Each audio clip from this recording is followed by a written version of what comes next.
Hi, I'm Tanya Stewart, former lawyer, now life coach, and we're back with the Self-Love Blueprint. I'm so excited. I'm always excited. I wish I could think of something different to say. I promise you, next time I will look up, I will get a better word for excited, but how often do you get to talk to a person who's like a doctor of lying?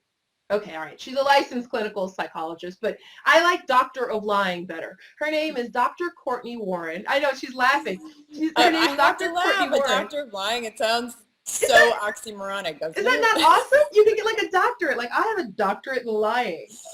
Or maybe I Yes, have a master's in lying. I don't I'll take know. it. I'll take it. So I'm excited. I'm just going to dive right in. Welcome. I'm going to call you Courtney. Is that okay? Please call me Cortney. Yes. Okay. Okay. Welcome, Courtney. Please, can you tell the viewers who aren't familiar with you a little bit about your, stack of credentials? Certainly. Well, I'm a licensed clinical psychologist, which means I specialize in severe mental illness. Mhm. And I'm a former tenured professor of psychology at the University of Nevada, Las Vegas. And I still teach. I teach at the university here and at the School of Medicine in Nevada. Okay. Wow. Okay. Now, how I found you is one of my coaching clients who shall remain nameless, but is like a gold medal championship Olympic marathon self-deceiver, found your book and texted me and said, "Oh my God, this book is amazing." And I was like, I don't care who she is. I'm getting her on the summit. I'm getting her on the summit. We need her brilliance. So you wrote, what's the name of your book that you wrote? Yes, it's called Lies We Tell Ourselves, The Psychology of Self-Deception. Oh, that's brilliant. The lies we tell ourselves. So Yes. we're diving right in. First, what made you write this book? Like you didn't just wake up one morning and thought, oh, I'm just going to write a book about lying. No, I didn't at all. I was asked a very compelling, provocative question, which was, if you could tell the public something about psychology, what would you tell them and why? Ooh. And there are many things that I would love the public to know about psychology that I think could fundamentally help them really change their life. Right. But when I really thought about it, the biggest thing that I think keeps people stuck in life, stuck from moving forward and having the life that they really want, is that they can't be honest with themselves about who they are and what they're bringing to the table. And so that was my main motivation for writing this book. You are validating my whole entire life. I mean, remember, I was a divorce lawyer, high conflict divorce lawyer for 15 years. So self-deception, we had it for breakfast, for lunch. We took a little bag in our purses with us. I mean, nobody can tell the truth to themselves. And I always tell people, don't expect someone to tell you the truth if they lie to themselves. If they're in the habit of lying to themselves, they're just incapable of telling you the truth. It's completely true. Because if you can't tell yourself the truth, how on earth are you going to tell it to somebody else? It's fundamentally impossible. If you cannot tell yourself the truth, you're going to spread your lies to everyone around you. And this, oh my gosh, so this turns into a little vortex of nasty, because when people come to me in coaching, invariably, they're not telling themselves the truth about where they are. Like our first meeting, usually I call it the pianos of truth. I drop cartoon pianos from the sky where I look at them and I say, I don't know if someone mentioned this to you, but you're fat. I mean, literally, I had a guy, he was 400 pounds, and he said an image consultant told him to buy a Jaguar and a Rolex. And I said, honey, you're just fat. Like, you need to lose weight. Like, you might actually die. Like, we need to consider that. And he was just self-deceptive. Well, it's interesting that you bring up weight, too, because my specialty is actually eating disorders in psychology. And so, we are bombarded by messages and images about our value as human beings based on our physical appearance, particularly as women. But for men as well, there is such a massive emphasis on appearance rather than health. Right. And so it's shocking, even in our medical communities, even in doctors that I train to have conversations with patients about weight, they don't want to talk about weight. They don't want to tell the 400-pound patient that they're concerned about their health because they're obese. And it's crazy to me. I'm sitting there thinking like, well, what do you mean you don't want to talk about weight? You're a doctor. You're a doctor. What? Like, who's going to tell me? Nobody, I promise you, 400-pound guy, and I'm looking over my shoulder like, How has nobody mentioned this to you? Like, I'm going to use I really do use very abrasive words because I'm usually trying to break through like 6 feet of glacial ice. So I don't go in all warm, soft, and fuzzy like, you might have a little bit of a challenge. Your homeostatic balance is a little off. You might be calorie resistant. No, you're just really heavy. So, this is eye-opening for me that you've seen this in medical doctors that they don't want to talk about this. Oh yeah. Oh yeah. And you'll see anywhere from that to the other end of the spectrum where you have these wonderful, brilliant women in particular who don't love themselves at all because they have internalized the message that if they don't look perfect, they aren't valuable. Right. And it's horrendous because it is a message that we get in this cultural context from the time we can open our eyes, that the way we look determines our value. And it's a horrible, horrible lie that we then internalize ourselves, and it plays out all over our lives. And it's really hard to watch. You know, I look at this, I don't know why, this is where my brain goes. It's when I see like 11-year-old girls that have hair extensions or fake nails, and I'm thinking, are you not just telling your child that she's not enough as she is, so we need to glue something to her or tape something to her so she can be pretty and accepted? It's so tough because especially the age you're talking about during adolescence, it's such a period of socialization and your peers are so important, right? And so there is so much pressure to look the right way. And even as parents, you know, on the one hand, we want to love and support our kids and teach them very clearly that it doesn't matter what they look like. And on the other hand, it does matter what they look like in their life, right? So you're caught in this dialectic where you're like, well, I don't believe that it matters for your value, but I get that in the world you live in, it matters a lot. It does. And that sucks. So how are we going to negotiate this? And if I was going to tell you what I would recommend as a psychologist, I would say have those conversations.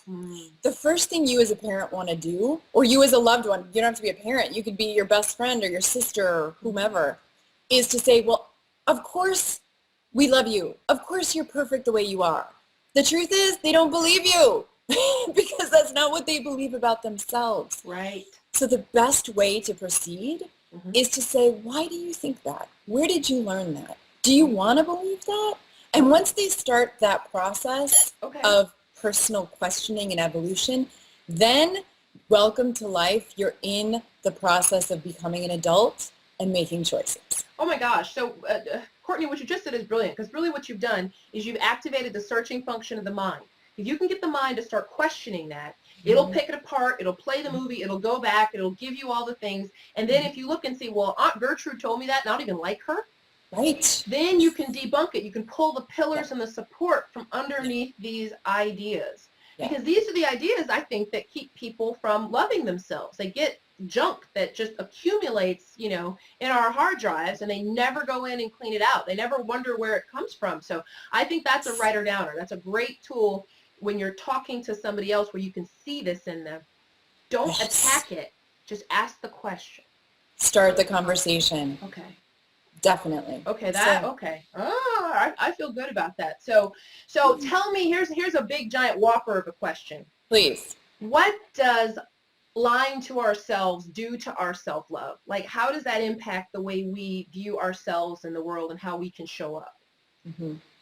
It's such a complicated question and answer because what I would really strongly argue is that the reason we lie to ourselves at some basic level is that we can't tolerate the truth. The truth is too hard.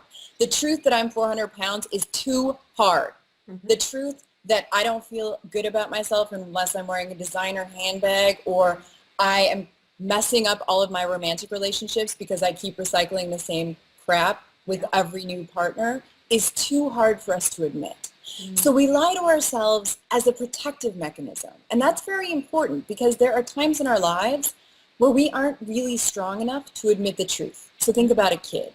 There are times where you have little kids, tiny people who are growing up and really, really unfortunate things happen around them. And they can't tolerate that. So we start lying from a really, really early age. The problem with that is that anytime we fill up our psyche with lies, It's a reflection of where we're vulnerable. And so you're not going to get the self-love in the sense that you can't build yourself up if you're full of protection. Okay. The goal is for you to be able to admit the truth so that you will get stronger. Right. So that then you'll be able to say, oh my gosh, I am doing this to all my relationships. I am 400 pounds. I do believe that the way I look reflects my value. And that sucks. Right. So now what am I going to do about it? Right. The more you can tolerate reality, the stronger you're going to get. And I think that's part of your message, is that it requires tremendous self-love and self-esteem to be able to admit something that isn't ideal about yourself. At the same time, the only way to get stronger is to then change those things.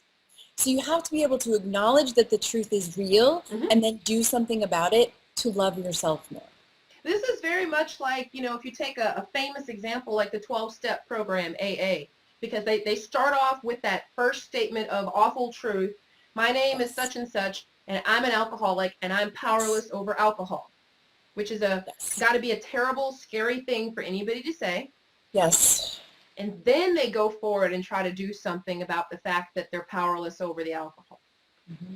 Now what? What are you going to do with this information? Wow. Now, so for the people who like are sitting there, they don't have a coach like me to drop these giant pianos on them with love. I love them up after I drop the piano. I repair all the damage. The last thing we need is more judgment and self-criticism, right? This isn't helpful. Yay! So what is somebody who's just sitting at their kitchen table? What do they do? What's a good step for them if they want to try taking some baby steps toward telling themselves the truth, or just figuring out where they're lying to themselves? Yes. What's a place to start for somebody? So learning to detect the ways you lie to yourself is so hard, as you might imagine, because I can't ask you how you lie to yourself because you can't tell me, right? That's the problem with self-deception, is that you're lying to yourself. So my biggest recommendation, because it really is, it's kind of a comical conundrum, right? Where you're like, how can I tell? How can I tell? My biggest recommendation to start is to notice where you're most emotionally reactive. So think about your life. When do you have those hot spot moments? When do you have the moment where somebody says something to you and your blood starts to boil immediately, or you're instantly sad or instantly angry? Start there. And as soon as you can notice that you're having an emotional reaction, I want you to pause. Pause. Pause is my big word. Pause. Take a deep breath and stop. Take a deep breath and stop. Pause. Time out. Ask yourself, what am I reacting to? What does this situation tell me about me? About me. About me. About me. What is this reaction that I'm having tell me about me?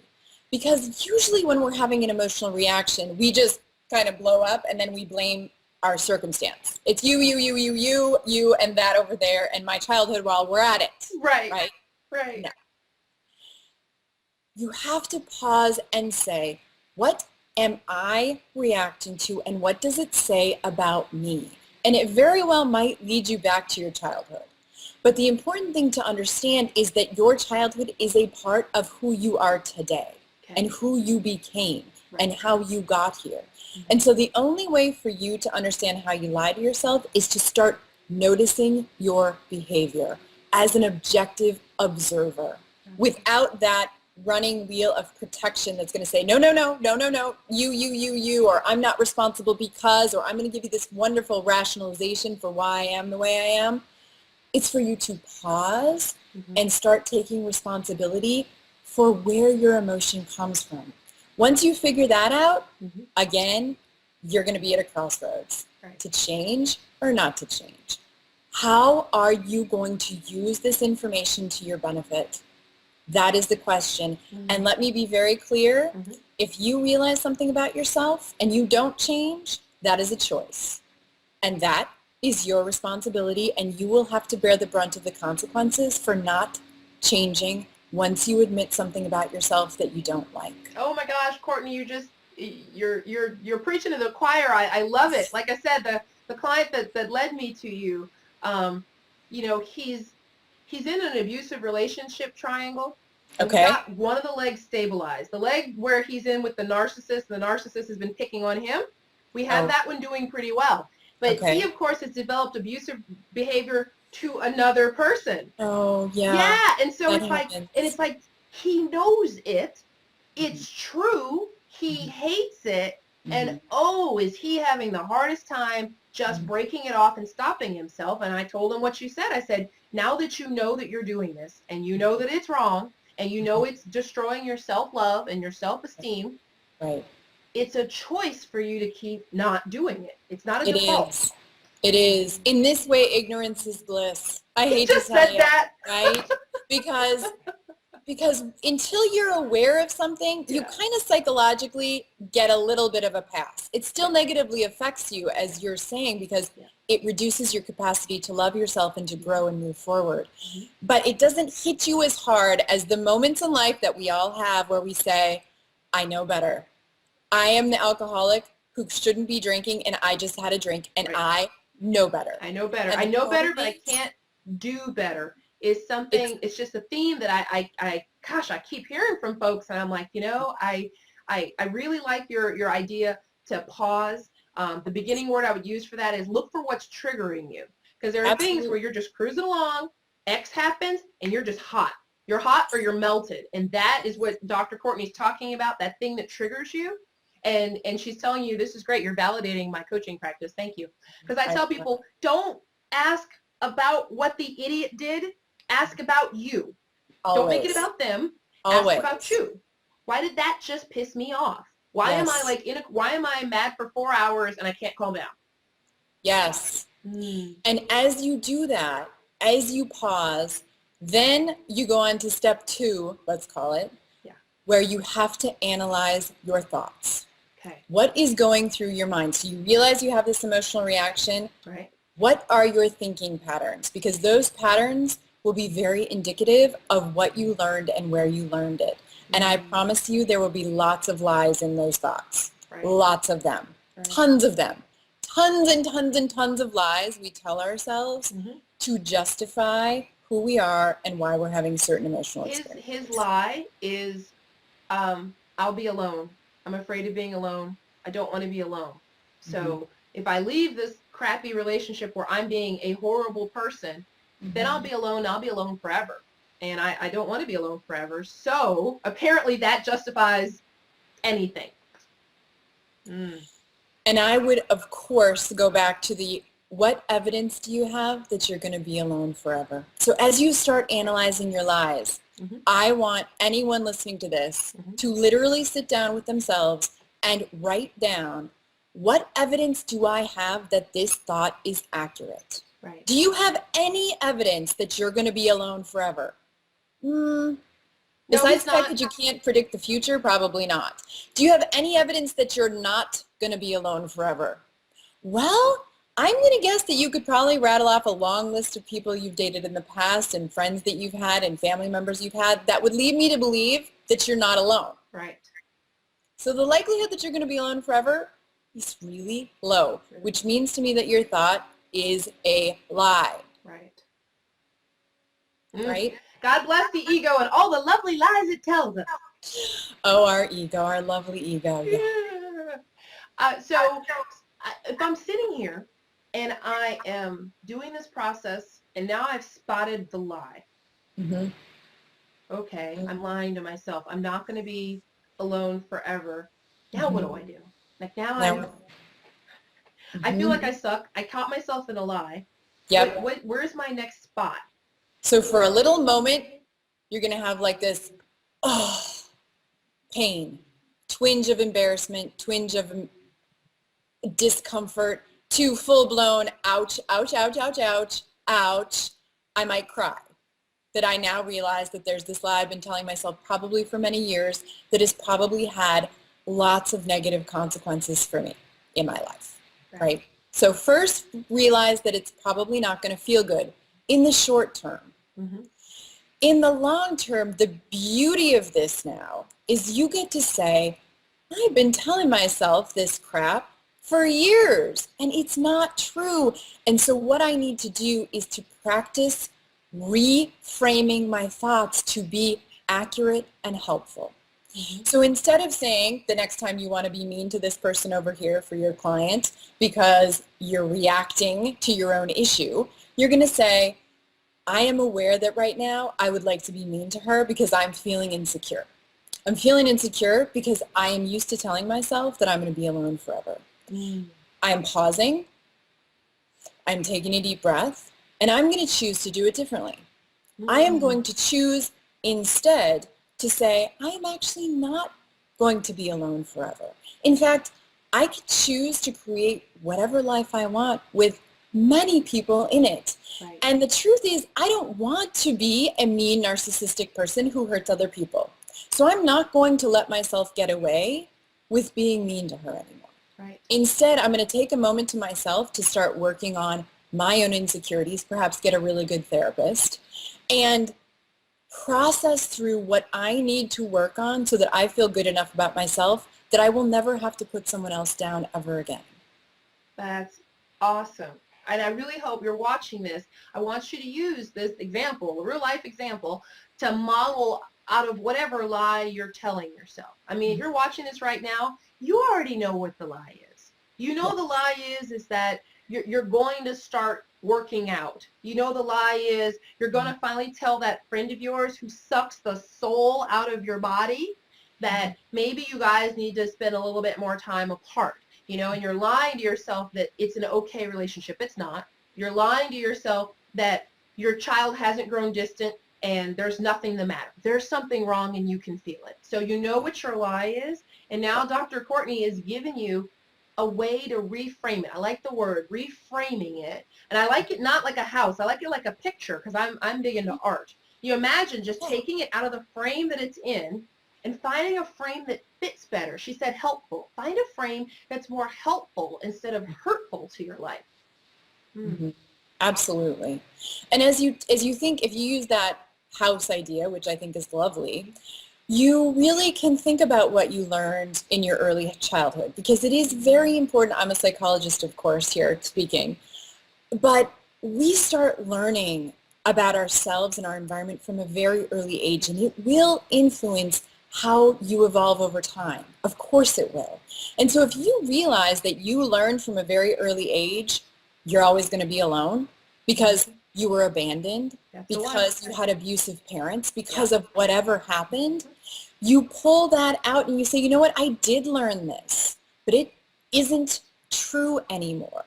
And so I need to remove it from my psyche and put in something that is true of me today. Because you don't want to be acting from a perspective of your 5-year-old self or 10-year-old self, right? You want to be acting from the best self you can be today. And so it isn't to dismiss that you may have learned something really painful. It's to say, this isn't applicable to your life anymore. And the more you keep it there in your subconscious psyche, the more it's going to hurt you. Now, what about somebody who is in a close relationship with someone who has a high level of self-deception? So you are the spouse, you are the best friend, you are the coworker, and this person is just not even close to reality. You know, they've got the dangerous weight issue that they're fine. They've got the, you know, the bad work ethic. They're being abusive. Maybe they're doing substance abuse. What is it I'm supposed to do as I'm watching this person? Is there anything I can do to try to help? Well, it's such a huge question. As a therapist, you might imagine that I see this quite often, right? Where you love your patient at a professional level, but you care about them. You want to see them grow. And the truth is that if someone doesn't want to change, they're not going to. And it can be miserable to be a part of that, particularly if it's somebody that you really love. If it's a coworker, perhaps it just makes work environment really, really uncomfortable. But if it's your spouse or your child or your family member, your loved ones, it's really, really hard. My biggest feedback in those situations would be, again, to focus on you. So for you to be as authentic and honest as you can with them about what you see. Okay. So for example, let's say you see them in an abusive relationship, Right. whatever that looks like. Mm-hmm. And they are constantly lying to you and to themselves about why they're in it, right? Yeah. And that they're going to stay in it for all of these reasons. Right. And you're looking at it going, and it's still abusive. Your job, from my perspective, is to say, I know that it's really scary for you to think about not being in that relationship. Mm-hmm. And I am really concerned about you because what I see is that you're in a really abusive relationship. Gotcha. And I know that that's really hard for you to see right now, but I am going to continue to speak my reality to you. Okay. And what you do with that is your choice. And you leave it there. That's brilliant. Because you don't have any control over them, but you do have control over you stating your truth in a respectful way. I always reinforce that we speak respectfully. You always want to speak respectfully because you're not going to feel good about yourself if you don't. It actually has nothing to do with the other person at all. It has to do with how do you feel about you. Right. And you just keep doing that over and over and over, and you hope and love and think maybe someday that person will actually hear me. And maybe they won't. And if they don't, it's going to be really sad to watch. Thank you. It's always lovely when you find out that I was doing it right. I'm like, oh, good. Oh, good. Good. But yeah, I see that a lot. As a divorce lawyer, obviously, I saw it a lot too. You know, just so many really abusive relationships. And I told people, I'm like, I'm just going to tell you my truth. I can't make you do it. I can't make you change. But I'm not going to pretend with you. So you can't have a conversation with me where your world sounds normal and perfect because I know better. And it's like you're inviting me into your lie and making me complicit with it. And it makes me feel icky inside. Yeah. We all know that icky feeling, right? Where we think, ooh, this isn't right. Something's not right about this. I can't buy into this with you because what I see is not what you're telling me. Right.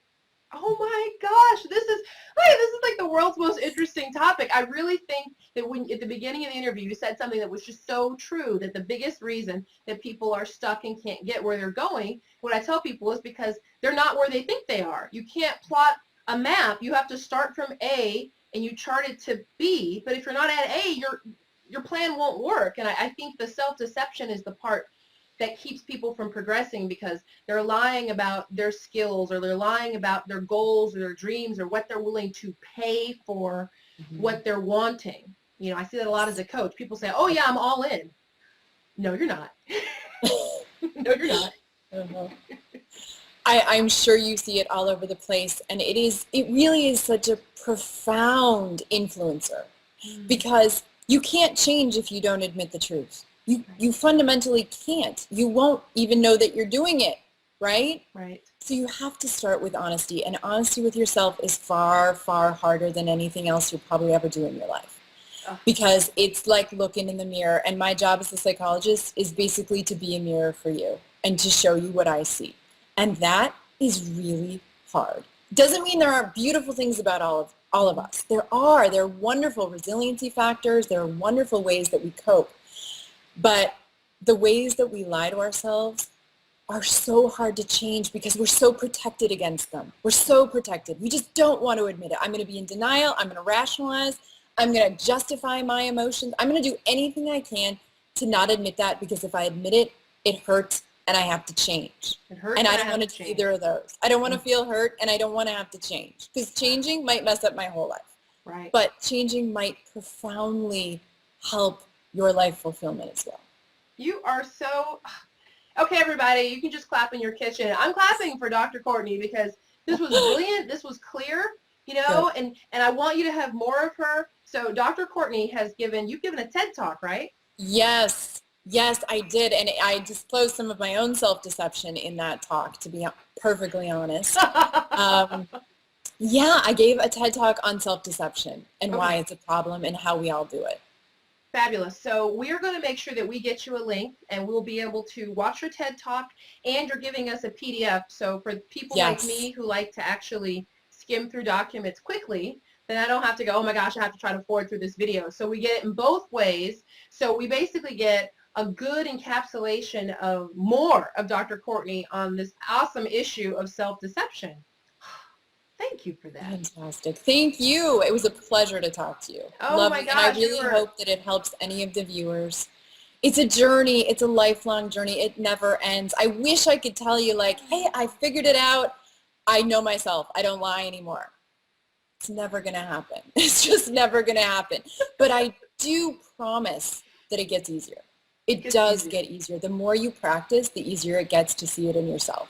And you'll start to go, oh yeah, I see that pothole over there. I've stepped in it 1,000 times in my life. I think I'm going to actually go around it today because I see it coming, right? It does get easier. It does. That's my keeper thought. It's like your self-deception is that one pothole on your street that you finally learned to swerve around. It took you a while, but you finally learned. Dr. Cortney, thank you so much for being with us here today and sharing all of this amazing knowledge. I'm really blown away, and I'm excited about the little couple step program that you gave us to really help the viewers. Thank you so much. Thank you. It was absolutely a pleasure. Awesome.